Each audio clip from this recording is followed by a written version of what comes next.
The Occult Revival, Literature, Hermeticism, Magic, and Philosophy. Social Ecology's blog. In the night, in solitude, tears, on the white shore dripping, dripping, sucked in by the sand, tears. Not a star shining, all dark and desolate. Walt Whitman, Sea Drift. Isidore Ducas, who wrote the Chants de Maldoror under the pseudonym Comte de Lautréamont, considered by many the progenitor of surrealism, a connoisseur of evil and death, a decadent with a penchant for vitriol and numbers, a flamboyant self-indulgent and excessive delight in the necrophilic and erotic affiliation of late romantic death and decadence, the bizarre, and the black comedy of revolt and disgust. Writing under the guise of a sublime literature that sings of despair, he strove only to awaken in the dead reader a remembrance of the good is itself a part of the gallows humor he was prone to, a devilish mixture of rage and despair brought to a high pitch of fierce and virulent nihilism, one that brokered the complete annihilation of progressive Enlightenment values and politics. I hail you, old ocean. Comte de Lautréamont, Maldoror. Lautréamont's great hymn to the ocean is still a strange and disquieting paean to the power of nature over man, to his subservience, a late romantic motif and parodic satire of romantic nature and the sublime. He sought to convey a counter-sublime and a religious inversion of the romantic poets into perverse decadence, whose dark measure of sex and violence would conclude in the pages of Maldoror. Against the implacable majesty of the ocean as romantic nature he offered us a beautiful and deadly vampire queen, a cannibal mistress of deserts and the abyss, against the fetid progeny of a landlocked hollow ape whose demented civilizations were mediocre and deliquescent at best. The great universal family of men is a utopia worthy of the most mediocre logic. 1. Like those decadent Satanists from Baudelaire to Huysmans, convert to Catholicism, Lautréamont's dabbling in this downward mythos would be more titillation and symbolic than real. A master of the parodic sublime, he would offer a perverse entry into an aesthetic appreciation of the Gothic and its dark cousin, the macabre. Tell me, then, if you are the abode of the Prince of Darkness.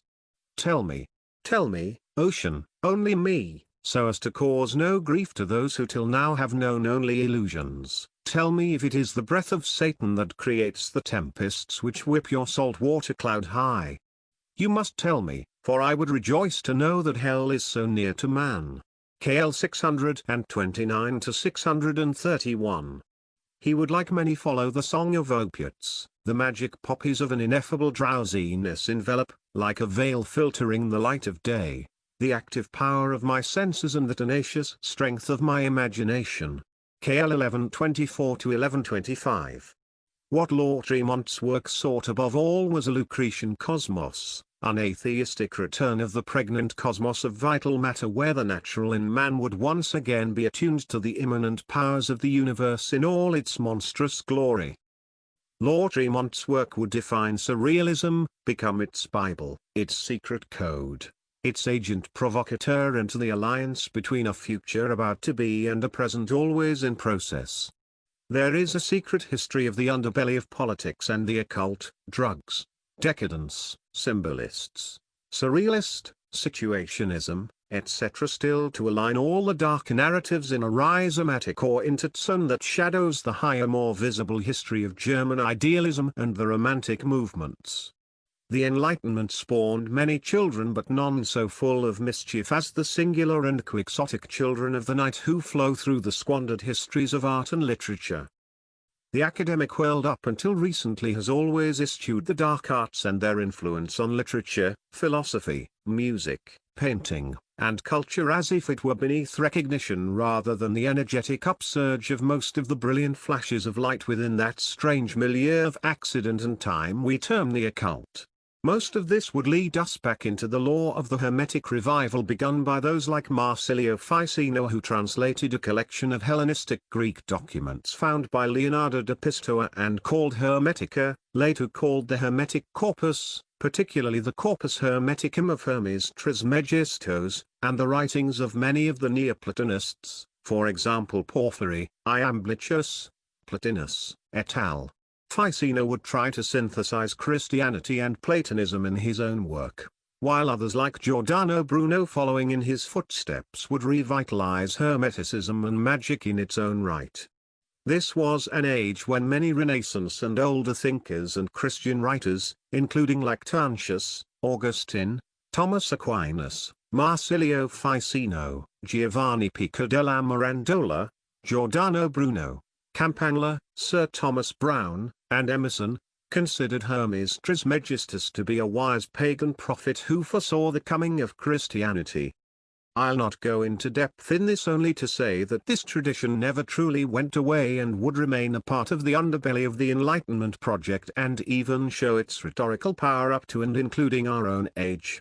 What's always fascinated me is how much denial goes on in the academic world while individual thinkers, artists, and scientists still dabble in the hidden paths of knowledge and wisdom. Those who favor a pure reason devoid of imagination have always sought to discount this other tradition, to wipe the slate clean of this more inventive realm of speculation and thought, imagery and strangeness. Yet, it seems to bubble up from time to time in almost the most banal philosophical treatise. Why? Why the fascination with the hidden arts of the occult? I don't think I can answer that in this post. But it is fascinating that some of the great minds of the past have been lured, seduced, and fascinated by this dark energy of the hidden and invisible. And one should not see it as an investment in the supernatural, because if one carefully reads the literature one realizes that it is more concerned with the revealing of real, of making visible that which is hidden in reality, of bypassing the limits and filters of our mind and brain, the limitations of our physical deformations, and revealing the strangeness of reality behind the subterfuge of our own disabled consciousness. I think this is the key, that it realized after Kant that our minds are trapped in deformations, trapped and blinded to the real, bound by false systems of language and mental forms that have made us prisoners of finitude. These various forms of disassociation of the mind, rimboard, drugs, psychomoraceuticals, magic, ritual, etc. were systems of neurosomatic escape and exit. I don't have time to give a full rendition of this heritage, so will only touch on its beginnings in the early revival of Hermetic and magical literature during the age of Marsilio Ficino and Giordano Bruno. Marsilio Ficino, Neoplatonist and translator. Ficino's main original work was his treatise on the immortality of the soul, Theologia Platonica de Immortalitate Animi. In the rush of enthusiasm for every rediscovery from antiquity, he exhibited a great interest in the arts of astrology, which landed him in trouble with the Roman Catholic Church. In 1489 he was accused of magic before Pope Innocent VIII and needed strong defense to preserve him from the condemnation of heresy.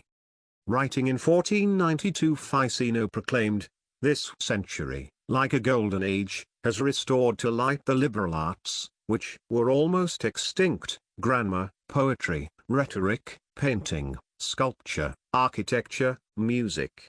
This century appears to have perfected astrology."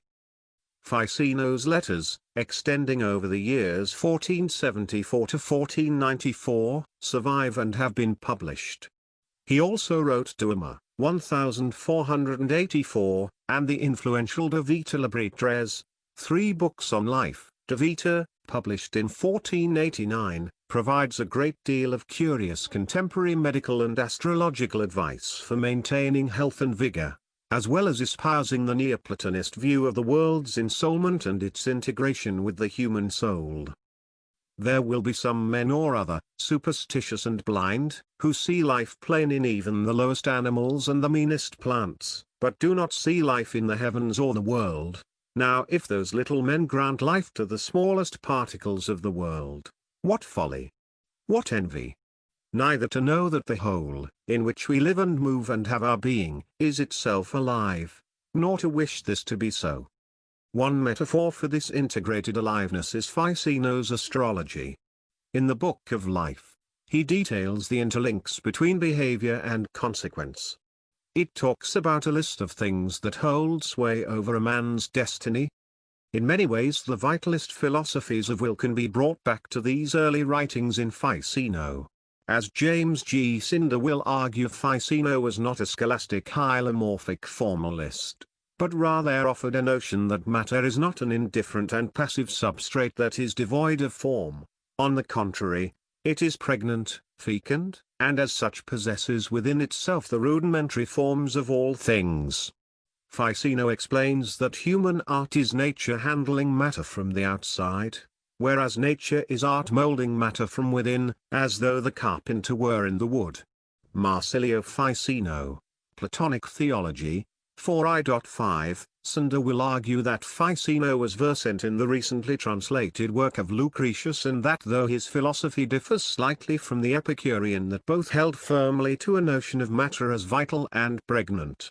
This is the first sign of a philosophy of immanence and becoming that would impact future philosophical speculation and thought in the centuries to come. This universal force of bonding, which cannot be designated by one name, does not bind because of the nature or the sensitivity of matter. A body does not have any feeling on its own, but only because of a certain force which resides in it and which emanates from it. On magic, Giordano Bruno. Giordano Bruno, Hermetic and Magical Philosophies. Giordano Bruno in his On Magic would develop a materialist philosophy digging into the arcane mysteries of Hermetic and magical texts that were in his time being translated into the popular lingua franca of the day. Bruno was an outspoken Dominican who never allowed his intellectual pursuits and beliefs to be bound by the moral qualms of the Catholic Church nor his benefactors. Bruno accepted an invitation from Giovanni Mocenigo, who wished to be instructed in the art of memory, and also heard of a vacant chair in mathematics at the University of Padua. At the time the Inquisition seemed to be losing some of its strictness, and because Venice was the most liberal state in Italy, Bruno was lulled into making the fatal mistake of returning to Italy. Mocenigo's invitation and moved to Venice in March 1592. For about 2 months he served as an in-house tutor to Mocenigo. When Bruno announced his plan to leave Venice to his host, the latter, who was unhappy with the teachings he had received and had apparently come to dislike Bruno, denounced him to the Venetian Inquisition, which had Bruno arrested on the 22nd of May 1592. Among the numerous charges of blasphemy and heresy brought against him in Venice, based on Mocenigo's denunciation, was his belief in the plurality of worlds, as well as accusations of personal misconduct. Bruno defended himself skillfully, stressing the philosophical character of some of his positions, denying others and admitting that he had had doubts on some matters of dogma. The Roman Inquisition, however, asked for his transfer to Rome. After several months of argument, the Venetian authorities reluctantly consented and Bruno was sent to Rome in February 1593. Jealousy and fear brought about the death of this man who was fearless in the need to know and understand, as well as in acting the very core of intelligent action in his own life and death. In his treatise on magic he would begin an account of his materialist and vitalist conceptions of will and drives, reviewing the knowledge of current literature in his day. First, the term magician means a wise man, for example, the Trismegists among the Egyptians, the Druids among the Gauls, the Gymnosophists among the Indians, the Kabbalists among the Hebrews, the Magi among the Persians, who were followers of Zoroaster, the Sophists among the Greeks and the wise men among the Latins. Second, magician refers to someone who does wondrous things merely by manipulating active and passive powers, as occurs in chemistry, medicine and such fields. This is commonly called natural magic. Third, magic involves circumstances such that the actions of nature or of a higher intelligence occur in such a way as to excite wonderment by their appearances. This type of magic is called prestidigitation. Fourth, magic refers to what happens as a result of the powers of attraction and repulsion between things, for example, the pushes, motions and attractions due to magnets and such things, when all these actions are due not to active and passive qualities but rather to the spirit or soul existing in things. This is called natural magic in the proper sense. The fifth meaning includes, in addition to these powers, the use of words, chants, calculations of numbers and times, images, figures, symbols, characters, or letters. This is a form of magic which is intermediate between the natural and the preternatural or the supernatural, and is properly called mathematical magic, or even more accurately occult philosophy. The sixth sense adds to this the exhortation or invocation of the intelligences and external or higher forces by means of prayers, dedications, encensings, sacrifices, resolutions and ceremonies directed to the gods, demons and heroes. Sometimes, this is done for the purpose of contacting a spirit itself to become its vessel and instrument in order to appear wise, although this wisdom can be easily removed, together with the spirit, by means of a drug. This is the magic of the hopeless, who become the vessels of evil demons, which they seek through their notorious art. On the other hand, this is sometimes done to command and control lower demons with the authority of higher demonic spirits, by honoring and entreating the latter while restricting the former with oaths and petitions. This is transnatural or metaphysical magic and is properly called G. Seventh, magic is the petition or invocation, not of the demons and heroes themselves, but through them, to call upon the souls of dead humans, in order to predict and know absent and future events, by taking their cadavers or parts thereof to some oracle. This type of magic, both in its subject matter and in its purpose, is called necromancy. If the body is not present, but the oracle is beseeched by invoking the spirit residing in its viscera with very active incantations, then this type of magic is properly called Pythian, for, if I may say so, this was the usual meaning of inspired at the temple of the Pythian Apollo. Eighth, sometimes incantations are associated with a person's physical parts in any sense, garments, excrement, remnants, footprints and anything which is believed to have made some contact with the person. In that case, and if they are used to untie, fasten, or weaken, then this constitutes the type of magic called wicked, if it leads to evil. If it leads to good, it is to be counted among the medicines belonging to a certain method and type of medical practice. If it leads to final destruction and death, then it is called poisonous magic. Ninth, all those who are able, for any reason, to predict distant and future events are said to be magicians. These are generally called diviners because of their purpose. The primary groups of such magicians use either the four material principles, fire, air, water and earth, and they are thus called pyromancers, hydromancers, and geomancers, or they use the three objects of knowledge, the natural, mathematical and divine. There are also various other types of prophecy, for augurers, soothsayers and other such people make predictions from an inspection of natural or physical things. Geomancers make predictions in their own way by inspecting mathematical objects like numbers, letters and certain lines and figures, and also from the appearance, light and location of the planets and similar objects. Still others make predictions by using divine things, like sacred names, coincidental locations, brief calculations and persevering circumstances. Stances. In our day, these latter people are not called magicians, since, for us, the word magic sounds bad and has an unworthy connotation. So this is not called magic but prophecy.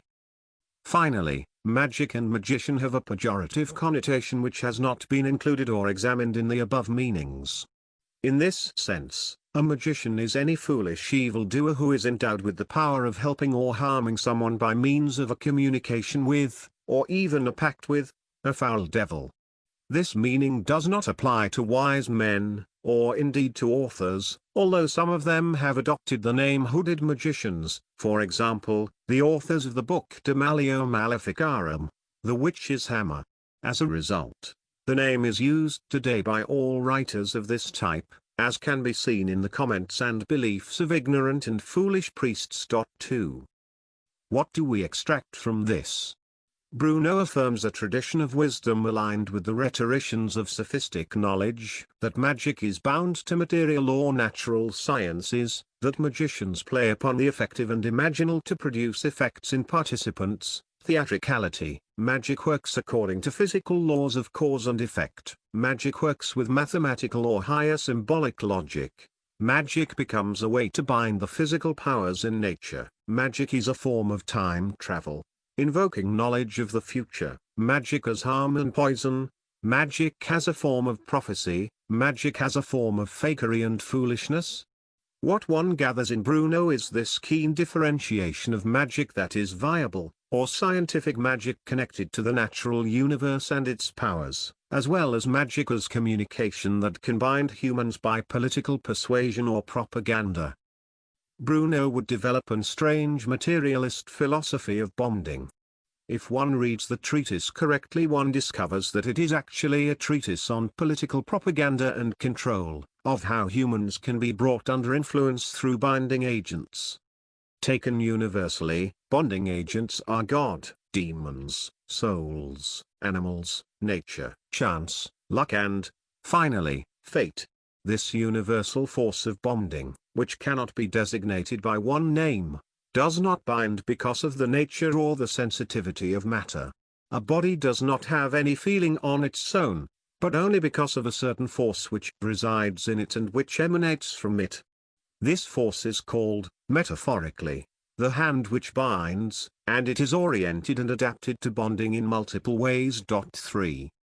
As he would elaborate, anyone who has the power to bind must to some degree have a universal theory of things in order to be able to bind humans, who are, indeed, the culmination of all things. As we have said elsewhere, in this highest species, it is possible to see, and especially to rank, the species of all things.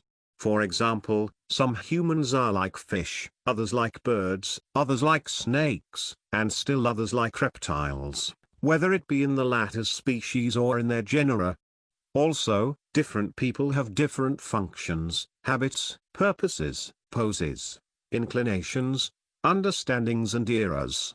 And so, as was imagined by Proteus and Aeschylus, the same material object can be changed into different forms and figures, such that to bind them continuously one should always use differing kinds of knots. In addition to this, let us notice the conditions of human life: being young and then old, being of a moderate station, or noble, or rich, or powerful, or happy, or, indeed, even envious and ambitious, or being a soldier or a merchant, or one of the many other officials who play a role in different ways in the administration of a state, and thus who must be bonded to each other because they function as agents and instruments of the state. This notion of how things are connected through various bonding agents is intriguing as an inventive extraction out of his reflections on Hermetic and magical thought for both political and social bonding, manipulation, and control. All this before modern political statecraft was even a blip on the religious radar. One always reads these thinkers askew, misreading or misprisioning them into thought on a parallel scale. I'll need to return to this history in my next post.